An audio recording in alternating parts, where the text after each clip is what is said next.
Okay, it's 5:30 on my watch. We'll go ahead and start the May 28th Redevelopment Commission meeting. We'll do a roll call to make sure we have a quorum, and we'll start to the left over here. Mike Hanna, present. Steve Denny, present. Lisa Floyd, present. Bruce String, present. Dan Maddox, present. Okay, so we have a quorum. So next order of business is the approval of the April 2026 meeting minutes. Has everybody had a chance to look over the minutes and have any questions, concerns, or corrections?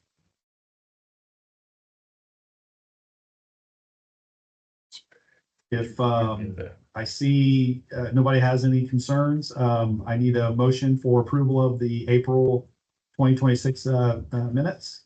So moved. Need a second? Second. All those in favor signify by saying aye. Aye. Aye. Okay, the April 2026 minutes have been approved. Moving on to old business, introduction of the ATL project right-of-way covenants updates. Good evening. Yep. Yeah, we just have a quick update regarding this particular project. This is a project that is kind of a piggyback project to our added travel lanes project there that is going to be improvements to the roadway between State Road 38 and US 36 there along State Road 67. There we have presented a couple months ago the properties. There are 3 parcels owned by two individuals that the town is looking at acquiring right away to be able to take a continued future sidewalk there on the west side of State Road 67 that then would eventually then connect through that property there just north of the parking lot there at Pizza Hut. And it would cut through and connect into Hayden Way, which would be a great connection for our community, our students, for access to our public library and our park system that is just on the other side. To acquire those areas for right away to make that 10-foot path to connect, because in looking at the roadway farther north there in front of the Jimmy's Dairy Bar, there's some historical signage there. There's also some safety concerns for sidewalks in that area. So being able to kind of offshoot then out there to the west and connecting in through Hayden Way was determined as the best alternative. And to acquire that, the total land acquisition for that right of way it came in at about 180,000, so 179,450. We were looking and hopeful that we would get a 80% coverage through NDOT, through our MPO, and in that submittal that was submitted back in April. And we have good news to let you know that that has been approved. So there has been a purchase order that has been opened. So the town, to acquire that right away, we would be looking at between those 2 properties a little bit under $36,000. So kind of the next step would be there is a consultant that was hired to assess the survey title. They will also be leading those conversations with those property owners. So once those settlements are secured, we would bring that back to the body here and approve each one of those individually as they were kind of anticipated in our 2025 year, looking into 2026 as those being supported by the RDC dollars. Does anyone have any questions on that?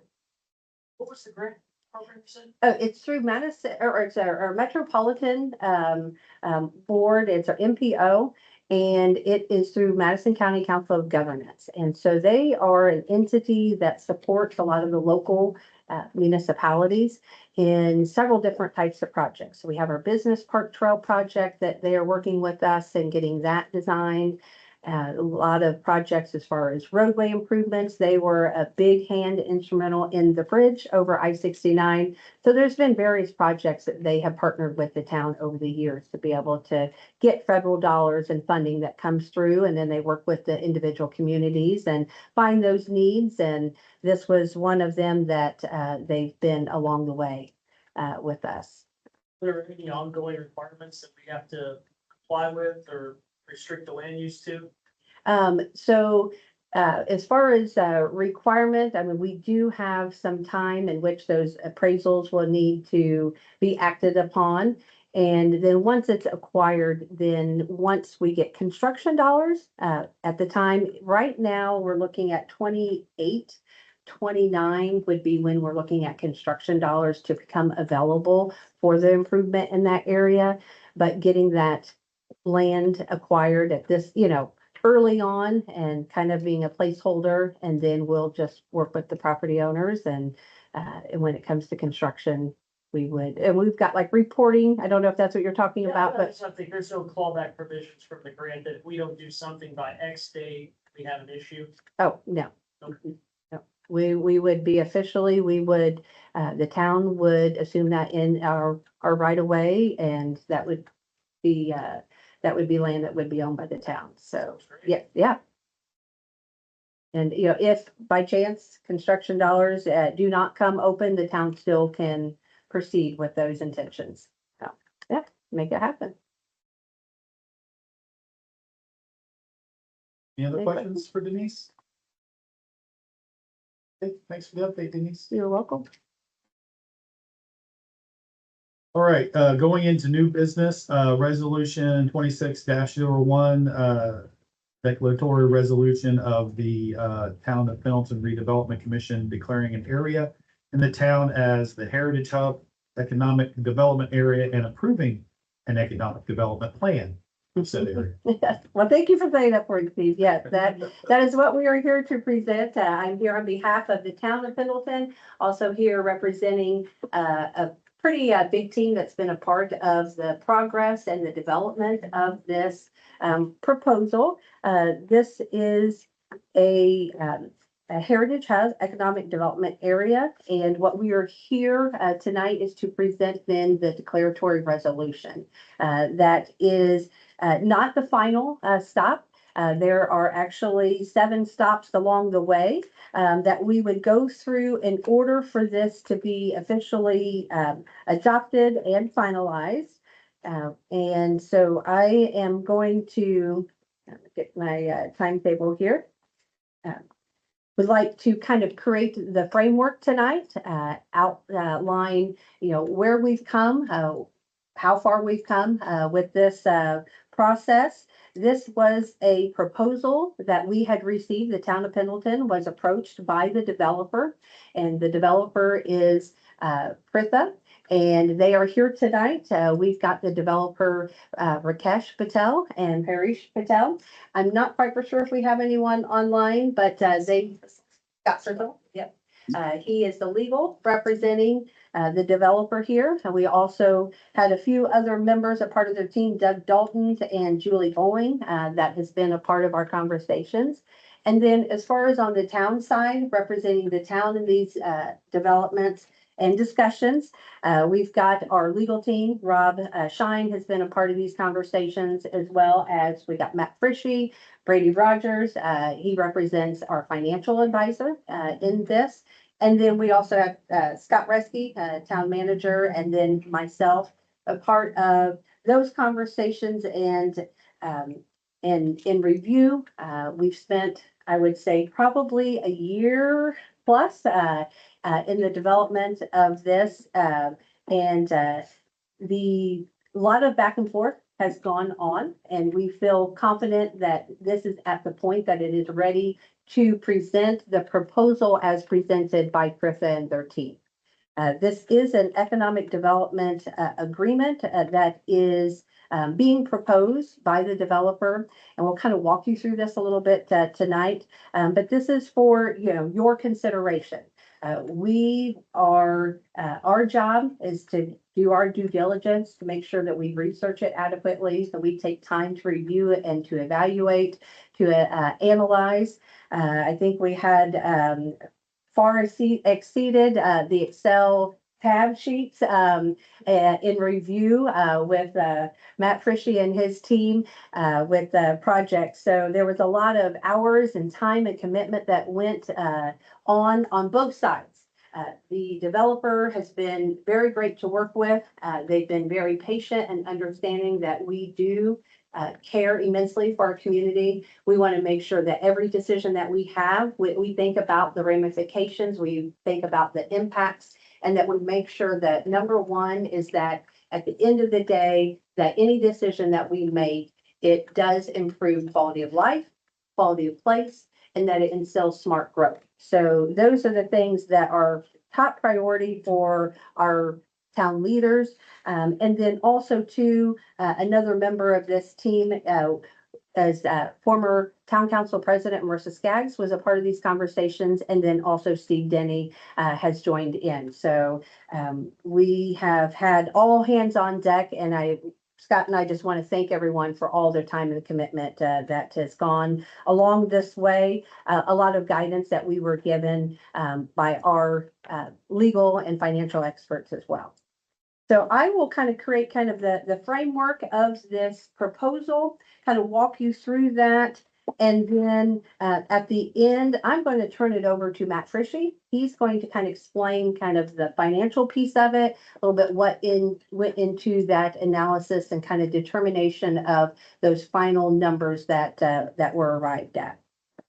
So if you want to go ahead and go to the zoning map and kind of just show you the parcel, I want to give you a little bit of the subject parcel, give a little bit of site details, just want to orientate you just so you know what parcel that we are discussing.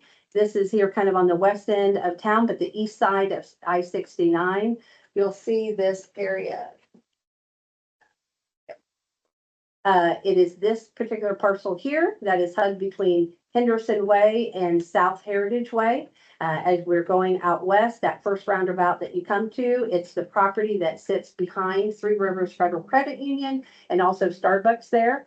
As you see, you probably can't see it real well, but there are several parcels here. I believe that there's about 7 or 8 total. But as far as what will eventually be future build out and development, there will be 5 parcels that will be developed on this 12-acre site.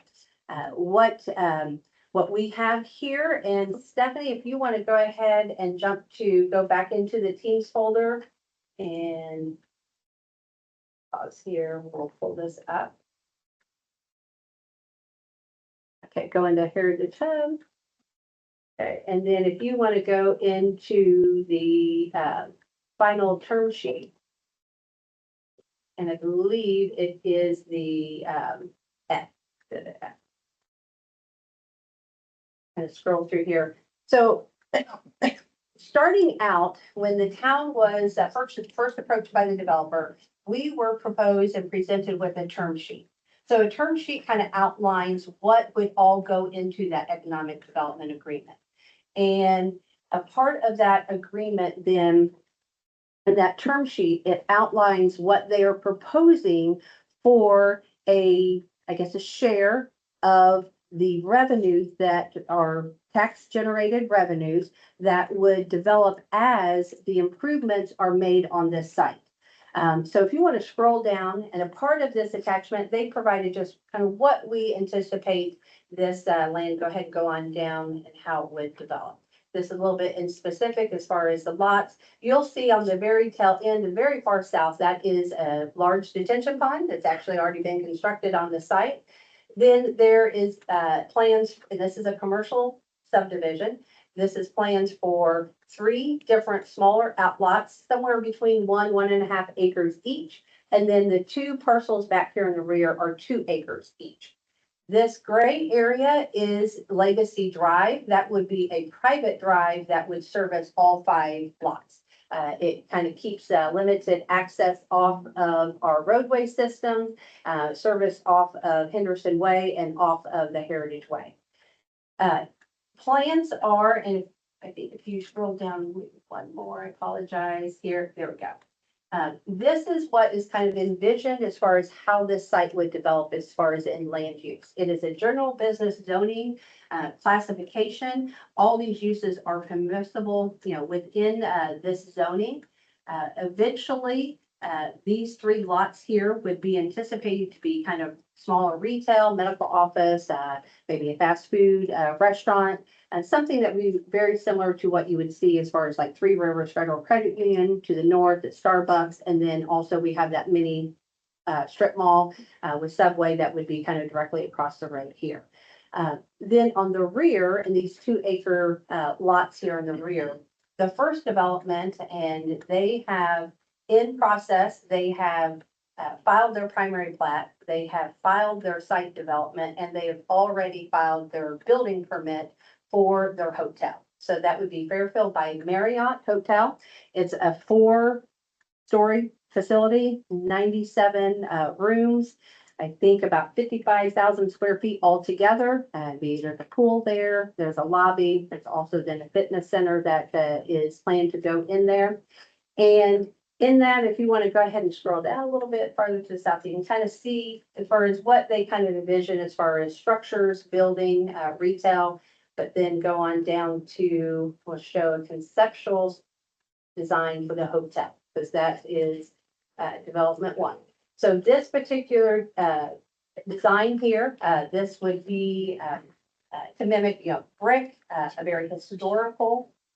Oh, sorry, I thought I forgot to ask a question. Rendering look to the building.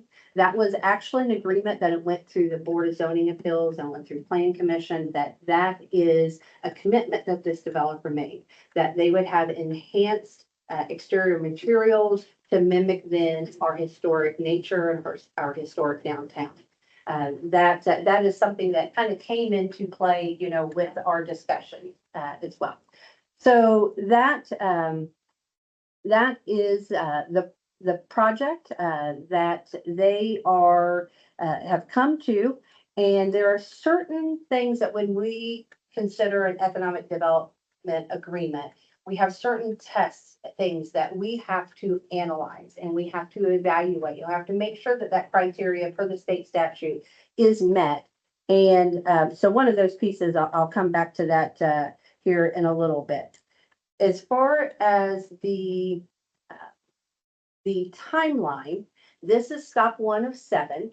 So our next stop, if this body does give a support and a favorable support and signing of the declaratory resolution, then that is basically saying that this is something that is in line with the envisions of the community, that you feel that this development not only meets the objectives and the goals of our community, but also too is that it meets the test that it requires for it to be considered as an economic development agreement.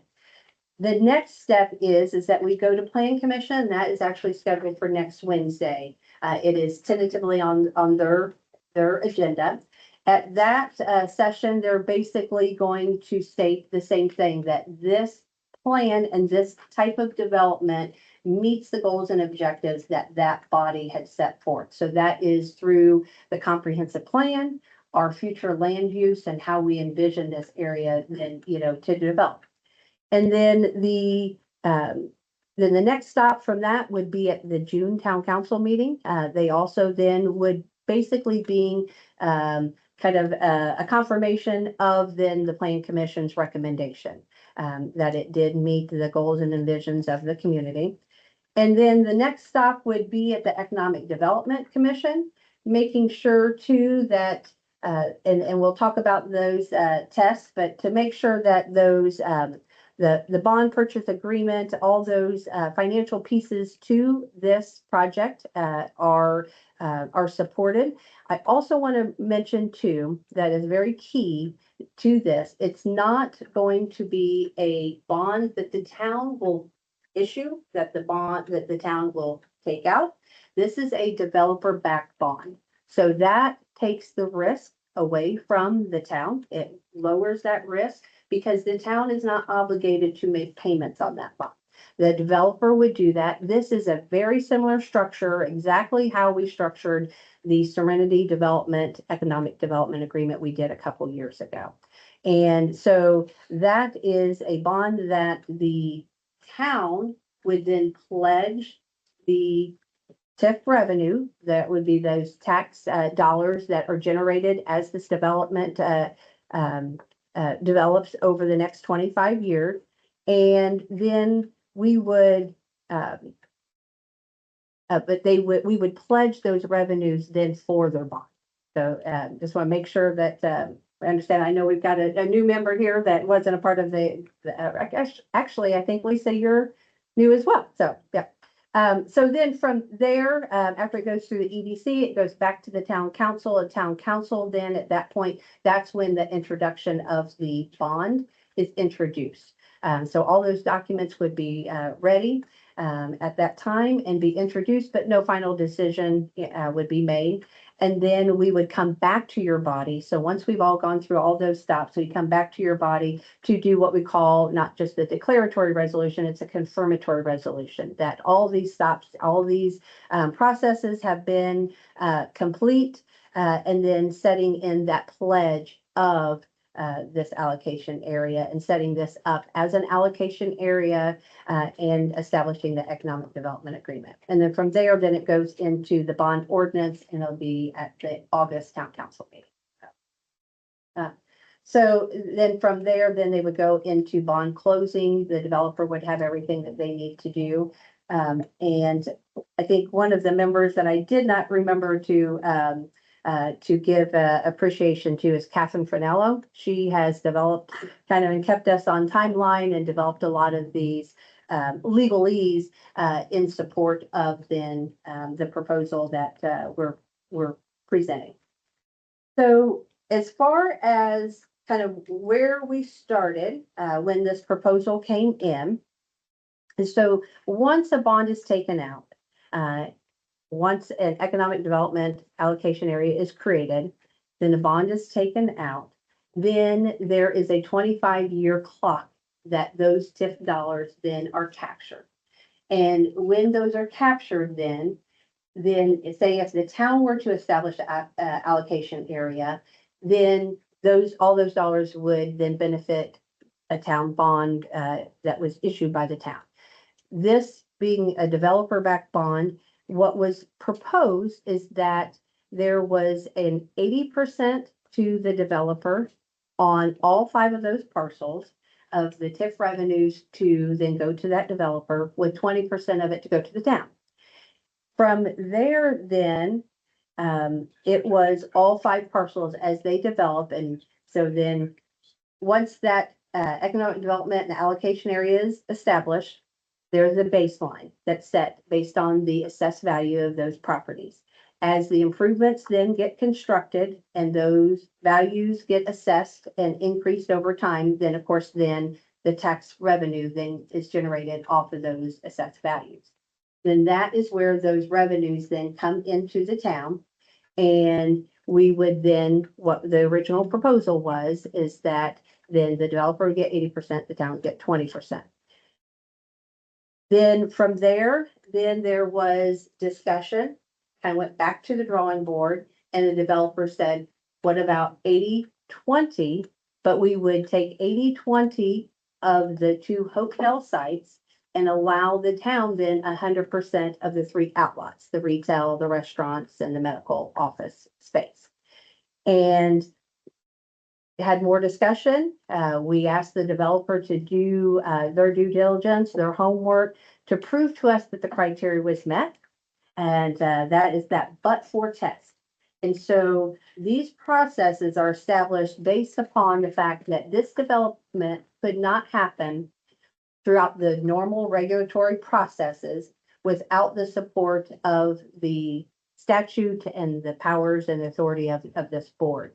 And so they came back, they provided some very thorough in-depth responses. All these documents are in your Teams folder from the original term sheet to the responses as far as what this development will provide to our community, as well as then what they felt that was very unique about this parcel and why the agreement was needed for this development to take place.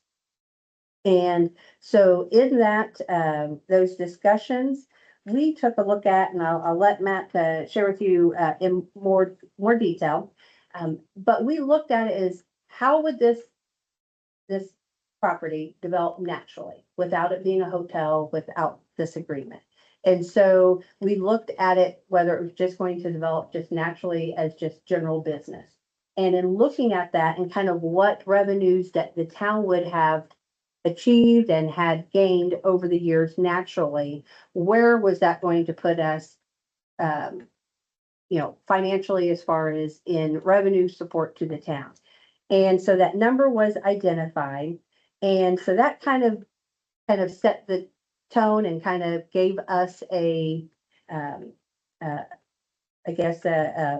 target, to make sure that our community was going to be in benefit or receive the benefits that it would have done naturally and would have otherwise. And looking at those numbers, we ended up coming to not only from an 80-20 of 100% for all 5 parcels, down to a 70-30 split. That was on just the 2 hotel parcels. That is what is being presented tonight in the economic development agreement. And then the town would gain 100% of the TIF dollars that were generated from the 3 outlots. And there was also an added minimum taxpayer agreement and a $367,000 trail improvement for the community. So that would be a trail improvement for the site, around the site, and as well as anywhere else that the town needed some connectivity. And we've got a business park trail that is under design right now that they could easily add in and contribute to that with those funds. Again, I'm going to reserve that all for Matt, our expert there, but I just wanted to go ahead and a part of this process, there is that criteria that the but-for test needs to be answered. One is that there is a high-pressure gas, 80-foot easement gas line that runs on the very far west end of this property. I think I have an image on there, just if you go back out, Stephanie, not in that packet, I'm sorry. Go. You could arrow up at the top, or if you go to Heritage Hub PDA. Do site layout and gas easement right down at the bottom. Okay. So this easement goes all the way here to the site here, but that makes the development in that area very difficult. And probably one of the reasons why this area has not been developed for several years. And this developer is willing to put in the extra time, the investment in to make this property developable. And the other piece of it is that they have agreed to and are committed to a very enhanced version of the hotel and making the community amenities available, through that development. And then also to adding in that extra piece for the community trail amenities and connectivity piece there. So those were the 3 things that we took a look at. In the statutory findings, there's a plan requirement. So the plan for the area, it has to promote significant opportunities for gainful employment for the citizens. We also, our priority is community quality of life, quality of place, as well as, smart growth. And that was one thing that we really took a deep look into. Also, the plan for the area cannot be achieved by those regulatory processes without resorting to the authorities and the powers of this body. And then just looking at kind of that but-for test we just talked about. Also, the public health and welfare needs to be proven that it will be benefited by this accomplishment of this plan and the development of this area. Also looking that the accomplishment of this plan for the area will be a public utility and benefit as measured by attraction and retention, either of jobs or increase in property taxes, and improved diversity of the area there within that business park trail. And then also we had to confirm that it conforms to our other developments and redevelopment plans for the town. It is complementary of our not only unified development ordinance, but also a comprehensive plan and the future growth of our town, and that it just basically meets all the statutory requirements. The, gonna say, as far as the care, that we've taken, to put this, work with the developer. This is definitely, something that they have proposed, for your consideration. I know that Matt is gonna, I don't know if you want me to turn that over to you now to kind of go over a little bit as far as that term sheet, that kind of helped, determine that this is even though it shows a 70-30 split on the tax dollars, he'll kind of show you that this is the same type of outcome that was kind of an equal benefit to our community as well as to the developer. Let's turn it over to you. And Do they have a full analysis? I have Stephanie, if you want to go out here, go into the Reedy financial analysis, and then there we've got that packet there, that full packet. Do you want her to pull that one up or then the one pager? We can pull up the full one. I don't know. I mean, I can go into as much detail with this or as little as you guys want. I was planning to kind of just go at a high level, and then I know we have to come back anyways for public hearings, confirmatory resolutions. I can add more detail at that point as well. Just really a matter of your guys' preference, but essentially, as the town's fiduciary and municipal advisor, we analyzed this development just like we did Serenity a couple of years ago. To Denise's point, when the developer approaches us, we take a look at their assumptions, what they're assuming assessed values are going to be, what they're assuming revenues are going to be, kind of analyze what the TIF will generate, and then look at the split that they're proposing. And to Denise's point, we kind of worked back, went through multiple iterations of what this agreement should look like. The first one at 80-20, we didn't feel that was a fair enough agreement for the town. So we kind of went back and forth and ultimately landed to the point where rather than 80-20 on all five parcels, it became a 70-30 split on the 2 hotel parcels with 100% of the outlots, as Denise had mentioned earlier. Really, we believe, and if you want to scroll down to Denise's point, kind of went through and had at one point this document was probably 25 different pages. So it's been condensed down to a much more digestible format.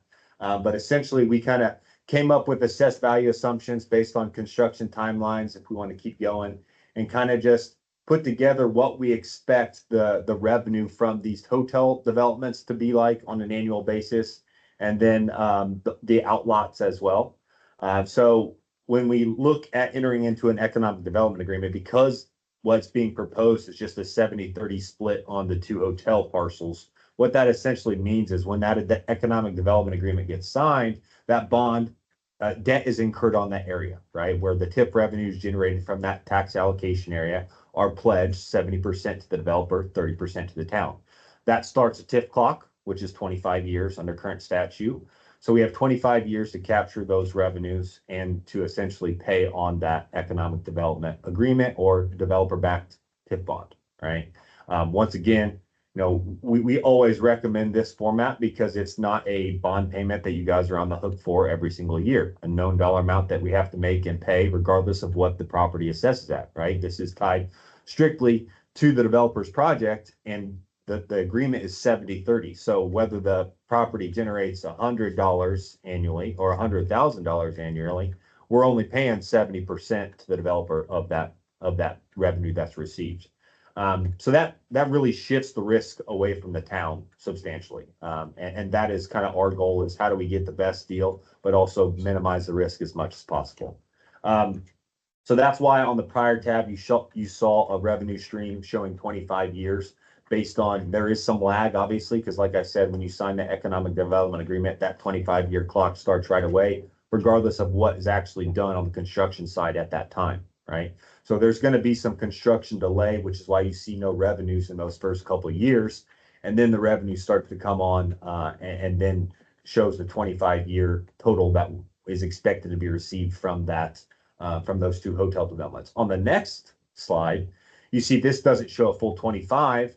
and this is another benefit I believe to the town is because those 3 outlots are not tied to that economic development agreement and the town's getting 100%.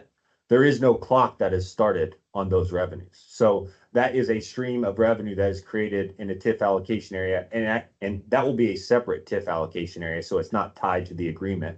That will be generated and be the town's in perpetuity until the point that debt is issued, and then that 25-year clock will be started on that allocation area. So I think that's another benefit as well. I'm showing you 25 years at full assessment of revenue here, but it could be longer depending on when that allocation area incurs debt payable by it. So it was a way to, like I said, make the numbers more equitable between the two parties.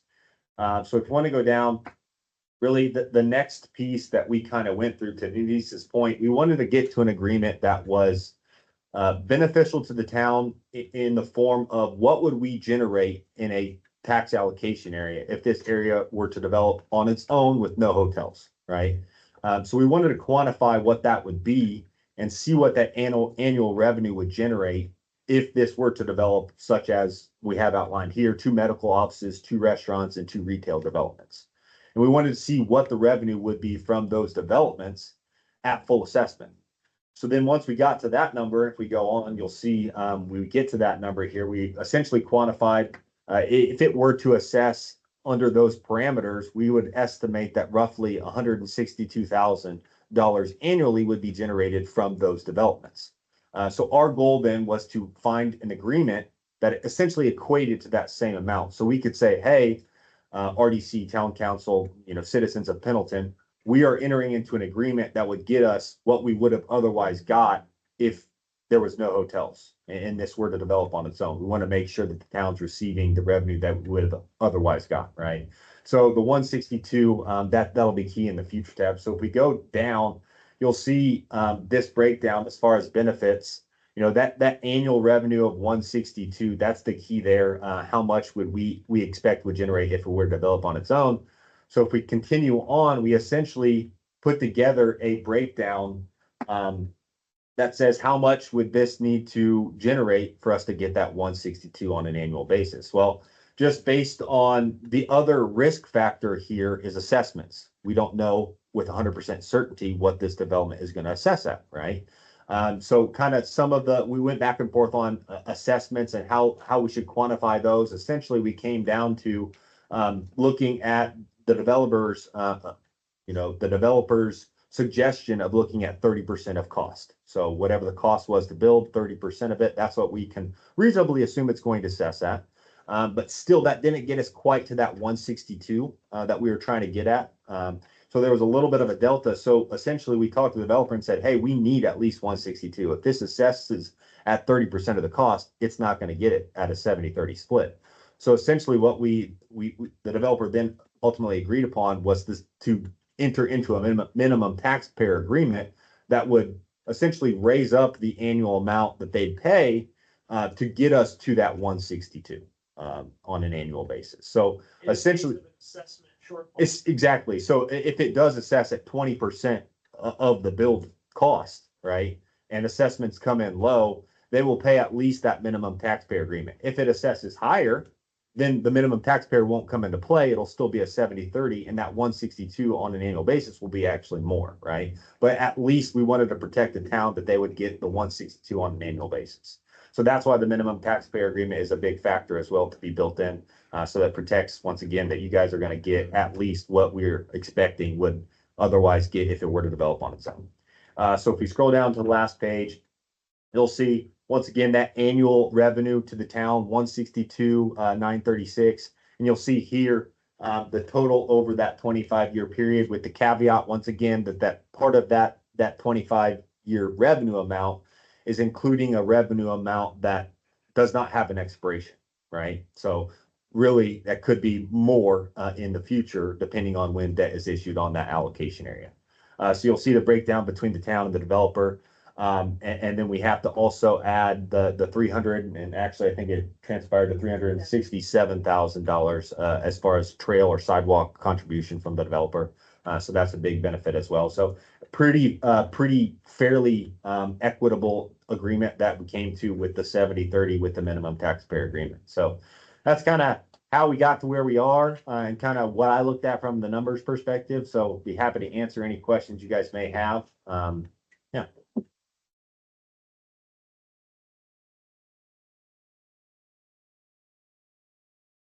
Sir. Hold on. Yeah. So 45-year clock doesn't start until development starts. It doesn't start until debt is issued that is pledged, that those revenues are pledged to repay, right?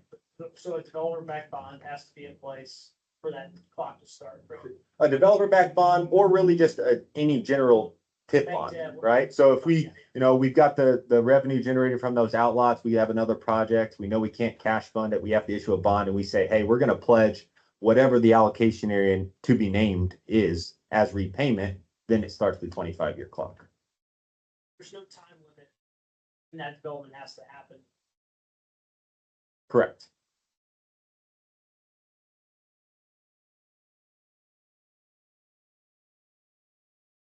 Commissioners, if I may, I just would like to add maybe 3 points just to clarify. So as Denise and Matt both said, this is a process, right? This is the first step in the process. So this declaratory resolution is simply approving statutory factors for the economic development area and the 2 allocation areas. They will come back at a later time at the end for a confirmatory process, and then we have the intermediate steps in between. In this process, we will negotiate and finalize an economic development agreement. You're not approving the economic development agreement today. Okay, I just want to make that clear. Second, the town will issue bonds. Okay, I just want to make sure everybody understands that. These are going to be developer-backed bonds, as Denise and Matt described, and the town will not be on the hook if there's a shortfall. That'll all be memorialized again in an economic development agreement at a later date. And I would just say one other thing that we talked about at previous meetings is we anticipate that we will be back in front of you at some point this year to address the other lots as well as cleanup items in the various areas within the town. And that'll be again at a later process. So this is just including these specific 2 allocation areas that are set forth in this declaratory resolution. We're basically gonna say today, if we vote for this, hey, this is the first step in the ball rolling, and we're good with that. I'd like to be clear that I'll need to be abstaining from this because we are for this financing partner on the Fairfield Hotel. So I will not be able to participate in the votes on this.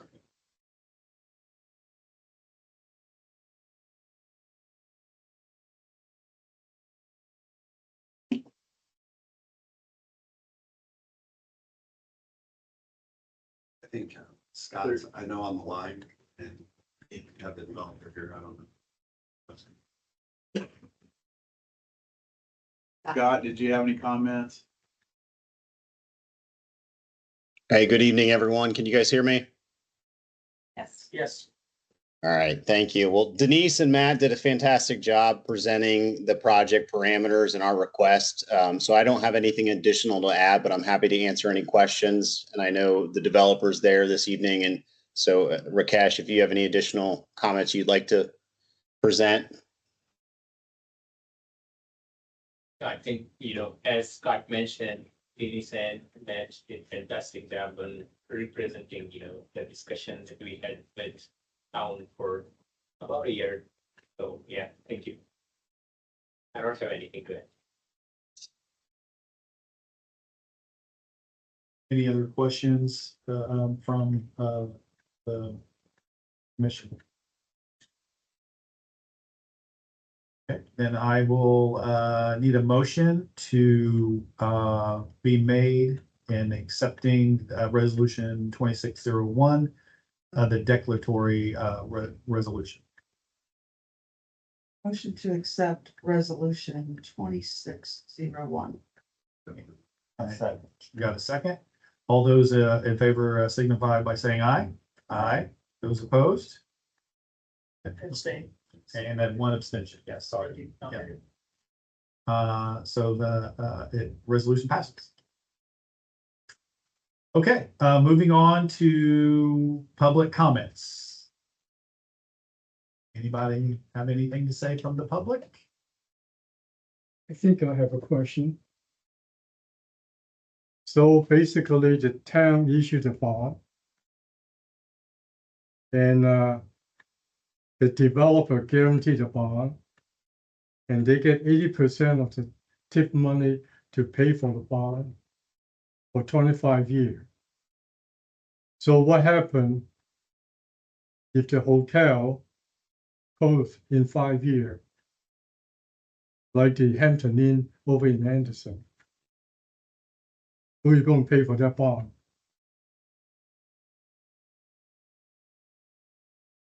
Well, I think just for the record, the question is, there's going to be a allocation of TIF 70-30. And what would happen if the developer would go out of business in a certain time period? And we all hope that it will not happen, but occasionally it does, as you've indicated. So there's going to be financing, which, we understand, on the building. So that'll be addressed certainly through a bank. And I don't want to speak out of term, but more than likely it would be probably some type of foreclosure takeover in that side of it. But the town would not be responsible for those debt obligations. And we'll memorialize that in an economic development agreement. And again, this has happened before. We'll try to put as much protections in the town. Scott Brazel's attorney on there. He's been through this process. We've dealt with him before. So from our side, we'll be doing the best to protect the town, but there's also, again, as we, understand, there's going to be probably a mortgage, but some type of bank financing is going to be behind the scene that in theory would come in and take over and sell it or do whatever, right? So I don't want to. And that's on the developer side, right? The town's still protected, right? Even if the building burned down, the town is only obligated to pay 70% of the revenues to the developer, right? Why should they pay, guarantee of 70%? What It's was just say the town still responsible for 70% of the bond. No, that's what I'm saying. If revenue is zero, the town doesn't pay a dime. If the revenue is $10 and the developer still is active and owns, the town would pay $7 to the developer. So that's where I'm saying, like, the risk is shifted away from the town.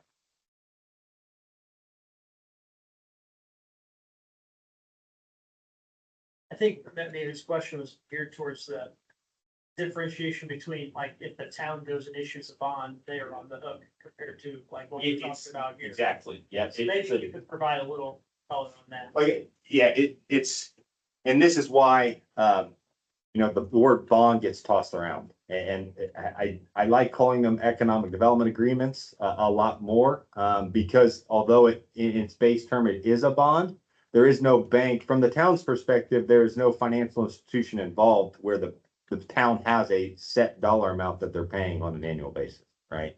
It is a developer bond or economic development agreement that is essentially a share of the revenue that is generated from the development, and not where the town is on the hook to pay a bank X amount on an annual basis. And I would just add, it's very similar to almost any development within the town, where approvals, with the exception of this economic development agreement, Denise was very thorough going through the statutory framework of the but-for test, that but for these things, the development, wouldn't occur. Those are the findings. But we saw this in 2007, 8, and 9, when many developers went out of business, and how did towns and cities, address that? And most of the time it was, if there was financing, they were coming in and they were trying to either fix it or operate it, or then ultimately sell it. Most banks aren't in the business of operating the hotel. I don't want to speak for your bank, but again, that would be, I would say, a very similar process if it were to occur. Hopefully it doesn't. We're confident, at least right now, this project is exciting, and there's going to be other development that hopefully will be attracted to it. At least that's what the developers representing to us, and it's been a long discussion, and months in the process of going through. And Dan, to your point, as far as the timeline to start construction, I think in the kind of the natural course in these type of agreements, the developers motivated to get those developments and get them going, because it is limited to that 25 year. So then after that 25-year expires, then those dollars would then naturally flow to all those taxes.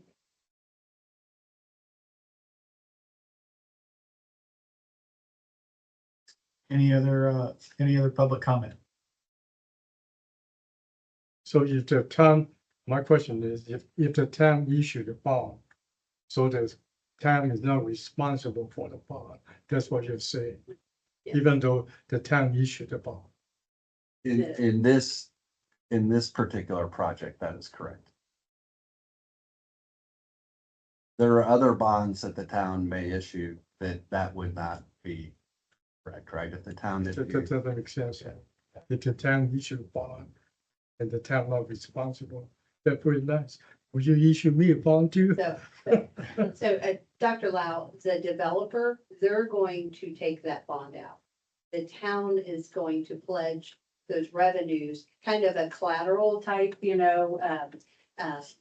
use for the bonds that the developer is going to then take out. And they're going to be the one responsible for So the they take payment. the 70% of the TIF money for the developer to pay for the bond. Yes, that's correct. Thanks. In the use and really the public infrastructure for it is, it's to pay for all the development around it. What's outlined in there, so, the roads, sidewalks we've heard, and other infrastructure improvements that'll be needed. So I pay the tax and the tax go to it. Okay. Yeah, do you want to clarify Yeah, that? so Yeah. essentially, the town is issuing the bond, but the developer's buying the bond, right? So, and it's payable by the developer's development. Yeah, but So the 70% of the tax dollar go to the developer. That they're paying, Developer pay the bond. they pay the tax bill, and 70% of that increased revenue from the TIF goes back to them. Yeah, we just want to be clear that there will not be That's any tax, Very creative financing. there won't be any tax impact to the citizens. This is, I'll let Reedy handle. Or if I sign up for the room, I pay tax on that room at that hotel. Because if I buy a block of 10 room for my seminar, I pay tax. So 70% of my tax go to them. Okay. Kind of very creative financing. Yeah, and I think it's, this is a similar process as Denise and Matt indicated that was done with the Serenity project a couple of years ago. It's still developing, right? But hopefully the town will see fruits from that shortly. Interesting. Any other public comments? Seeing none, we'll go ahead and adjourn at 6:23.